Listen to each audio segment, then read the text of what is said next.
El libro del Génesis nos enseña que Abraham se casó con otra mujer llamada Ketura después de la muerte de su primera esposa, Sara. Según Génesis 25:1, Abraham volvió a casarse con Ketura, quien le dio 6 hijos, Simrán, Joksán, Medán, Madián, Isbac y Suá, Génesis 25:2. Sin embargo, existe un debate sobre el estatus exacto de Ketura. Aunque la Biblia se refiere a ella como concubina de Abraham en 1 Crónicas 1:32, no está claro si se consideraba su esposa o simplemente una concubina. En la tradición bíblica, una concubina no era una esposa legítima, pero mantenía una relación exclusiva continua con un hombre y le daba hijos, aunque tenía un estatus inferior en comparación con una esposa real. Es posible que Ketura haya comenzado como concubina de Abraham antes de ser considerada su esposa posteriormente, lo que podría explicar la doble mención de ella en las Escrituras. Sin embargo, es evidente que ella no tenía el mismo prestigio y dignidad que Sara, quien es considerada la verdadera matriarca del linaje de Abraham. Sara es honrada en la Biblia y se describe como una esposa que obedecía a Abraham y lo llamaba Señor, 1 Pedro 3:6. Se considera un modelo bíblico de esposa, caracterizada por su valentía y fe. En contraste, no se le da un reconocimiento similar a Ketura. A pesar de su humilde estatus como esposa secundaria, Ketura desempeñó un papel en el plan providencial de Dios al dar a luz a los 6 hijos de Abraham, quienes se convirtieron en ancestros de las tribus árabes establecidas al este de Israel. Así, los descendientes de Ketura están intrincadamente ligados a la historia del pueblo elegido. Por ejemplo, la tribu de los madianitas se originó a partir de Madián, uno de los hijos de Ketura, Génesis 25:4. La tribu madianita tenía estrechos lazos con Israel, ya que Moisés buscó refugio en la tierra de Madián después de huir de Faraón, Éxodo 2:15. Moisés eventualmente se casó con Séfora, la hija de un sacerdote madianita. Por lo tanto, los descendientes de Ketura están directamente entrelazados con la historia y los comienzos del pueblo elegido. Ketura, a pesar de su naturaleza modesta y su humilde estatus, nos enseña una lección importante en el plan misterioso de Dios. Cada persona tiene un papel preciso que desempeñar, sin importar cuán modesta pueda parecer su condición o habilidades. Incluso aquellos que parecen estar en segundo plano en la historia contribuyen al cumplimiento de la voluntad providencial de Dios. Nada es insignificante o secundario a los ojos del Señor. Como dice el apóstol Pablo en 1 Corintios 1, 27-28, Dios a menudo elige las cosas necias, débiles, humildes y despreciadas del mundo para llevar a cabo su plan y anular las cosas que son consideradas importantes según los estándares humanos. Por lo tanto, todos estamos llamados a aceptar humilde y confiadamente el papel único que el Señor quiere confiarnos. Nada sucede por casualidad. En el gran esquema de la historia de la salvación, cada individuo tiene un valor inmenso a los ojos de Dios y está llamado a servir en su lugar único. Mientras anticipamos la llegada del reino de amor de Dios, a veces podemos sentirnos pasados por alto, ignorados o subvalorados por otros. Sin embargo, es crucial que mantengamos nuestra mirada fija en Cristo. Él, que voluntariamente se hizo siervo de todos, nos revela el valor inmenurable de cada acto de amor realizado con humildad y desinterés. Nada es insignificante cuando se vive en unión con Él. Escuchemos las palabras de Jesús, quien declaró que incluso ofrecer un vaso de agua fría a uno de sus discípulos no quedará sin recompensa. Mateo 10:42. En Cristo, los actos más pequeños de servicio adquieren una significancia eterna. Cuando estamos unidos a Él, incluso la existencia más humilde se vuelve fructífera para el reino de Dios. Al igual que Ketura, abracemos confiadamente el papel que el Señor desea confiarnos. Ofrezcámonos a Él, reconociendo nuestras limitaciones y acercándonos a Él con un corazón sencillo. Escuchemos atentamente al Espíritu Santo, buscando discernimiento sobre cómo Dios quiere usarnos. Aunque la humanidad pueda percibir solo debilidad en nosotros, la mirada divina ya vislumbra las maravillas que se pueden lograr en y a través de nosotros. Atrevámonos a tener confianza en el plan de Dios para nuestras vidas. Reflexionando sobre la figura discreta y modesta de Ketura, que su ejemplo nos inspire a abrazar de todo corazón la misión única que el Señor tiene para cada uno de nosotros. Sigamos adelante con confianza y alegría por el camino que se nos ha trazado, sin permitir que el desánimo obstaculice nuestro progreso. Efectivamente, el relato bíblico de Ketura permanece enigmático, dejando espacio para la especulación y el debate entre los comentaristas bíblicos. Una pregunta recurrente es si Ketura es posiblemente otro nombre para Agar, la criada egipcia que le dio a Abraham un hijo llamado Ismael. Para resumir brevemente el relato bíblico, después de años de infertilidad, Sarai, más tarde Sara, la esposa de Abraham, le dio a su criada Agar para que fuera concubina de Abraham y le diera un hijo. Agar concibió y dio a luz a Ismael, Génesis 16. Sin embargo, Sarai luego se puso celosa y le pidió a Abraham que enviara a Agar e Ismael lejos, lo cual Dios permitió, Génesis 21. Ketura aparece en el relato bíblico solo después de la muerte de Sara como la nueva esposa de Abraham y madre de 6 hijos. Esto plantea la pregunta, ¿podría Ketura ser Agar regresando a Abraham después del fallecimiento de Sara? Varios indicios podrían sugerir esta posibilidad. En primer lugar, Agar y Ketura nunca se mencionan juntas en la Biblia, y el destino posterior de Agar permanece desconocido después de su partida a pedido de Sara. Además, el nombre Ketura significa incienso, perfume o perfumado en hebreo, lo que podría interpretarse como un título honorífico otorgado a Agar al regresar como recompensa por su fidelidad.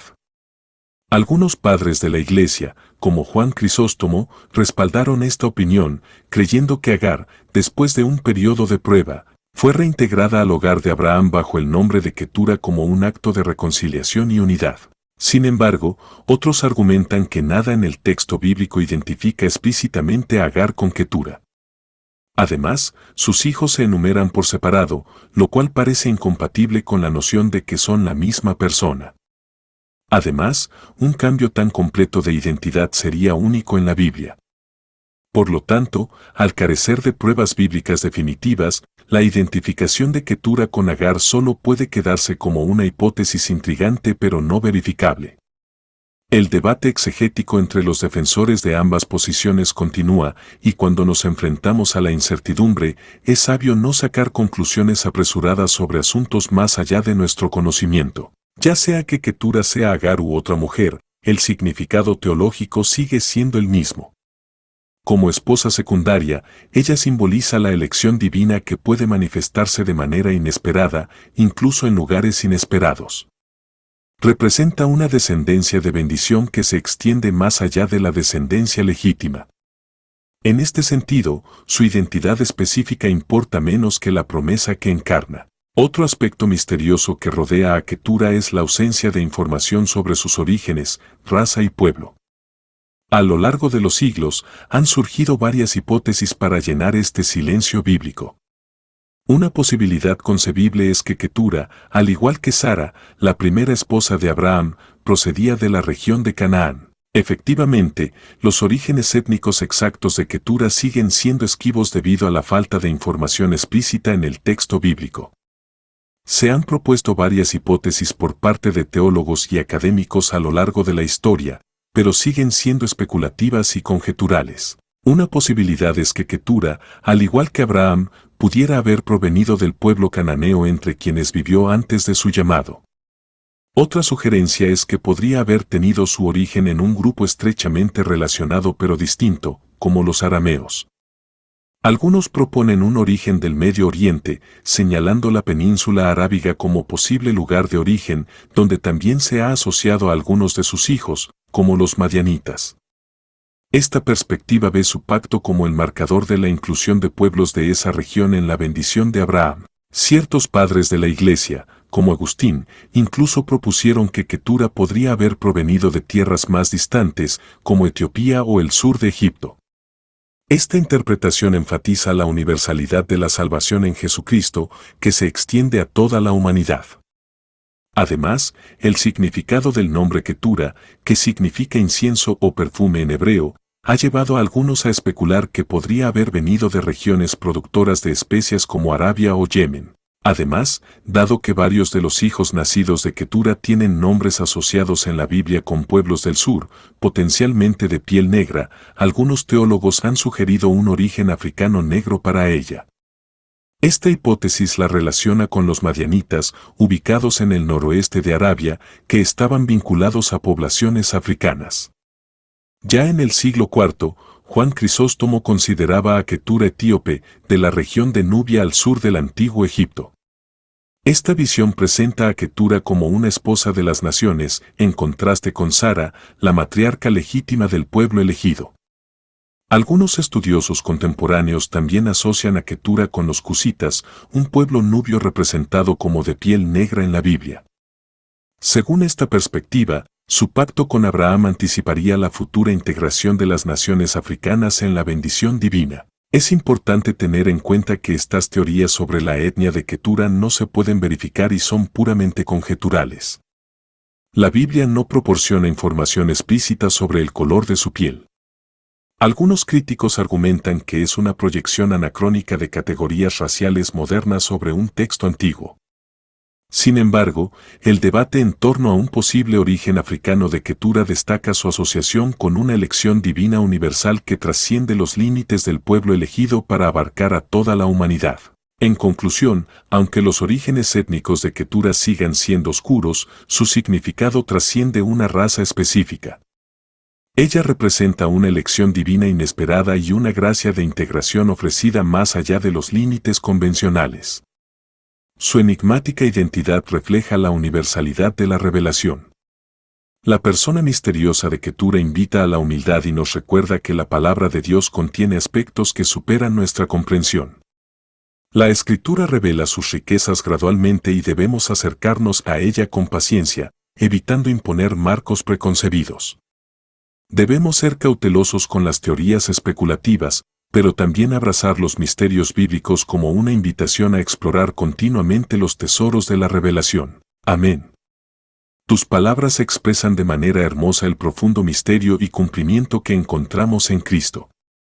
En verdad, el Espíritu Santo nos guía gradualmente hacia una comprensión más profunda de la Escritura cuando nos acercamos a ella con humildad y apertura de corazón. Mientras meditamos en la enigmática figura de Ketura, se nos recuerdan los límites de nuestras habilidades investigativas y nuestra dependencia como criaturas ante nuestro Creador. Pero en Cristo encontramos la clave para comprender y desvelar los tesoros de la revelación. Él es la palabra encarnada, la sabiduría y la verdad que descendieron a nuestra oscuridad. A través de Jesús, Dios se dio a conocer y se hizo visible para nosotros. Él es la culminación de toda la historia sagrada, el corazón y la cumbre del Antiguo Testamento.